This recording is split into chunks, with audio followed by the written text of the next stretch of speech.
नमस्कार। आज mother's day है। आप सबको हार्दिक शुभकामनाएं। अक्सर इन दिनों मैं यह चर्चा सुनती हूँ कि हमारे देश में जहाँ की सभ्यता, संस्कृति, साहित्य और इतिहास ने माँ को सर्वोच्च स्थान दिया है, विशेष स्थान दिया है, वहाँ पर मदर्स डे जैसी जो चीज़ें हैं, जो दिन हैं, वो बाज़ार का एक शगुफ़ा है। लेकिन मुझे लगता है कि पितृसत्तात्मक समाज ने कहीं माँ की पूरी अवधारणा है उसको बहुत ग्लोरीफाई किया है, उसको बहुत ज़्यादा ग्लैमराइज़ किया है। और यह मान लिया गया है कि एक स्त्री जब माँ बनती है तो उसकी एक तयशुदा जिम्मेदारी है, उसके कर्तव्य हैं और उसे हर हाल में उसका पालन करना है। और यह करके उसने कुछ नया नहीं किया है, कुछ विशेष नहीं किया है। जबकि मुझे लगता है कि एक स्त्री जब माँ बनती है तो माँ बनते ही उसके पूरे जीवन में, उसके संपूर्ण अस्तित्व में बहुत बड़ा परिवर्तन आता है। उसके सभी जो महत्वाकांक्षाएं हैं, सपने हैं, वो बहुत पीछे छूट जाते हैं। उसकी प्राथमिक जिम्मेदारी या तो है या मना दी जाती है पितृसत्ता द्वारा कि अब तुम्हें शिशु का ही लालन पालन करना है। जबकि हो सकता है कि एक शिशु के लालन पालन के अलावा भी उसके अपने सपने हों, उसकी अपनी पहचान हो। और इसमें कोई गलत बात भी नहीं है कि एक स्त्री अपनी तयशुदा जिम्मेदारियों के अतिरिक्त अपना एक अस्तित्व भी बनाना चाहे। वो माँ, बेटी, पत्नी के अलावा एक स्त्री बनकर और एक अपनी अलग पहचान बनकर भी जीना चाहे। मेरी एक शीर्षक कविता है जो मेरी पुस्तक का शीर्षक भी है, मैंने अपनी माँ को जन्म दिया है।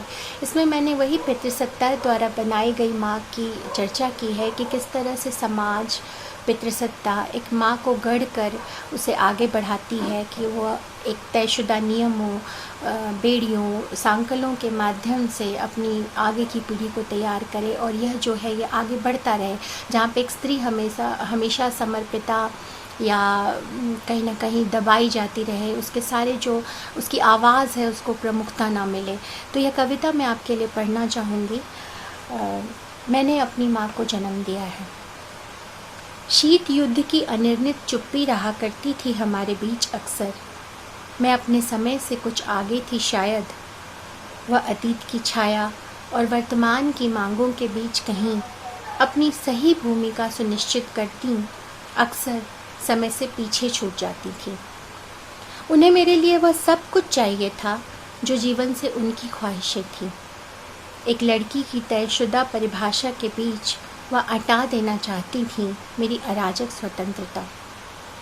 न कभी मैं पढ़ पाई उनका अनकहा भय, न कभी मैं पढ़ पाई उनका अनकहा भय और चिंताएं। न उन्होंने समझा कि कितना आवश्यक था मेरा विद्रोह। हम मित्र तो क्या, ठीक से मनुष्य भी नहीं हो सके एक दूसरे के लिए। लेकिन अब जब खुद एक बेटी की माँ हूँ, अनायास ही आरोपित हो गए मुझ में उनके सारे दुस्वप्न और वह दोहराने लगी हैं मेरी विद्रोह की बारह खरी। मैंने अपनी बेटी को जन्म देने के साथ अपनी माँ को भी जन्म दिया है। तो मैं बस यही कहना चाहूँगी कि जो गढ़ी गई माँ का एक स्वरूप हमें मिला है, आवश्यकता है कि उस पर बात की जाए। जिम्मेदारियों का, पारिवारिक जिम्मेदारियों का संतुलित रूप से बंटवारा हो और एक स्त्री को उसकी तयशुदा भूमिका के अतिरिक्त भी अन्य पहचान मिले। आप सबको शुभकामनाएं।